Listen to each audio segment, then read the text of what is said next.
ওই যে মোটরসাইকেলটি পিছলে সড়কে পড়ে গেল।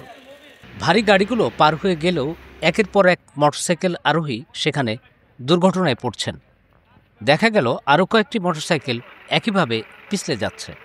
আরোহীরা বেশ বিরক্ত, যা তাদের কথাবার্তায় বোঝা গেল।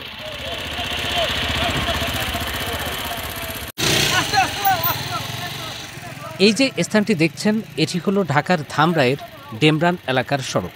পিকআপে বহন করা পোড়া ভোজ্য তেলের ড্রাম ফেটে সড়ক ভিজে যায়। এই সেই পিকআপটি। পিকআপের ড্রাইভার ফাটা ড্রামটি লোকজনকে দেখালেন। লিলি বিউটি সোপ, যার অ্যান্টি এজিং গুণ তারুণ্য ধরে রেখে ত্বকে করে উজ্জ্বল, তারুণ্যময় উজ্জ্বল ত্বকের জন্য। রিমার্ক।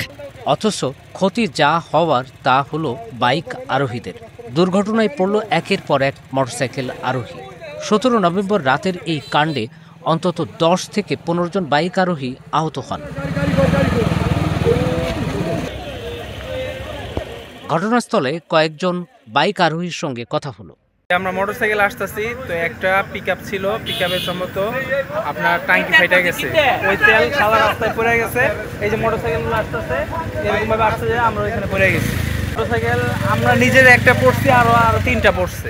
আমরা জানি না যে এখানে অয়েল পড়ছে, সামনে তো সিগন্যাল দিচ্ছে, ব্রেক ধরছে হালকা করে, মানে বেশি জোরে আসি নাই, কম ছিল, কম থাকার কারণে হালকা ব্রেক দিচ্ছি, তাতেই স্লিপ হয়ে পড়ে গেলাম। ব্রেক করতে পারে আমি তো আর জানি না, অটোমেটিক গাড়ি ছেড়ে দিচ্ছিল, হালকা গেছিলাম, তার মধ্যে আল্লাহ বাঁচায় রাখছি। রাস্তা তো পিছলা মোবাইল ফালাইছে, তেল ফালাইছে, পড়ে গেছে ব্রেক করে। পোড়া ভোজ্য তেল বহন করা পিকআপের সঙ্গে থাকা ব্যক্তি তার কোম্পানির কাজ সম্পর্কে তথ্য দিলেন। প্রায় 1 মাস যাবত চাকরিতে আছি এখানে। এখন আমরা ময়মনসিংহ থেকে তেলগুলো কালেকশন করে আসতেছি। এটা পুরো তেল, এগুলো কেনার পরে আমাদের স্যার বলছে যে এগুলো বাইরে যায়, এগুলো বাইরে অনুমোদন করা আছে সরকারের। এখন এই ড্রামটা ওইখানে ঝাঁকি লাগে স্যার, একটা ড্রাম ফেটে গেছে। ওই ড্রামটা ফেটে যাওয়ার কারণে আমি সাথে সাথে সাইড করছি এখানে। এগুলো তেল, এগুলো মনে করেন যে এগুলো পড়ছে হঠাৎ করে।